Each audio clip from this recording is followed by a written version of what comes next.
సరిగ్గా 4 ఏళ్ల క్రితం కరోనా మహమ్మారి ప్రపంచాన్ని అతలాకుతలం చేసింది.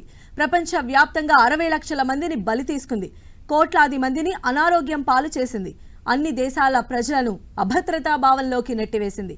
కరోనాకు ముందు, కరోనా తర్వాత అన్నట్టుగా ప్రపంచం మారిపోయింది. చైనా నుంచి మొదలై మొత్తం మానవాళిని తీవ్రంగా ప్రభావితం చేసిన కరోనా వైరస్ మనిషి జీవన విధానంలో సమూల మార్పులు తెచ్చింది. వైరస్ మిగిల్చిన విషాదం నుంచి సమస్త ప్రజానీకం ఇప్పుడిప్పుడే కోలుకుంటోంది. కరోనా కల్లోల నుంచి బయట పడిపోయినట్టేనని, 100 ఏళ్లకోసారి మాత్రమే ఇలాంటి మహమ్మారులు పుట్టుకొచ్చే అవకాశం ఉంది కాబట్టి మన జీవితకాలంలో ఇలాంటి వైరస్ వినాశనాన్ని మరోసారి చూసే పరిస్థితులు రావని ప్రపంచవ్యాప్తంగా ఓ అభిప్రాయం నెలకొంది. కానీ ఆ అభిప్రాయం తప్పంటున్నారు బ్రిటన్లోని అంటువ్యాధుల నిపుణులు. ఏ క్షణమైనా మరో మహమ్మారి విజృంభించొచ్చని వారు హెచ్చరిస్తున్నారు. జంతువుల నుంచి మనుషులకు వైరస్లు వ్యాపించే ప్రమాదం ఉందని, ఇవే మహమ్మారికి కారణమవుతాయని ఆరోగ్య నిపుణులు విశ్లేషిస్తున్నారు.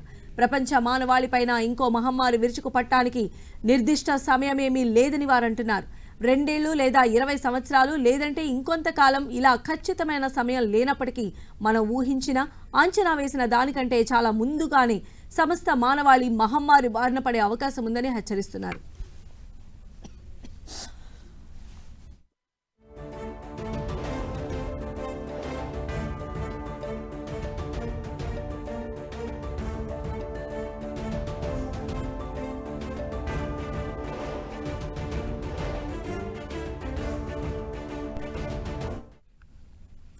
నాలుగేళ్ల క్రితమే కరోనా విధ్వంసం సృష్టించింది కాబట్టి ఇంకొన్ని దశాబ్దాల పాటు వైరస్ల విధ్వంసం గురించి ఆందోళన చెందాల్సిన అవసరం లేదన్న భరోసాతో ఎవ్వరూ ఉండకూడదన్నది నిపుణుల అభిప్రాయం.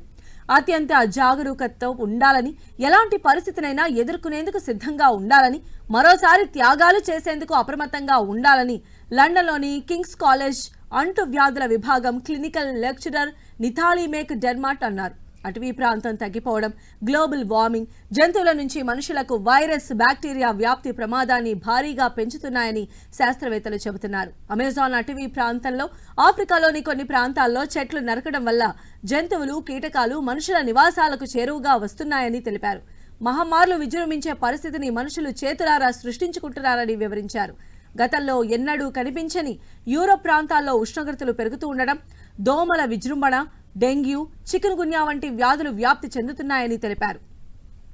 కరోనా లాంటి విపత్తులు జీవిత కాలంలో ఒకేసారి వస్తాయని భావిస్తాం.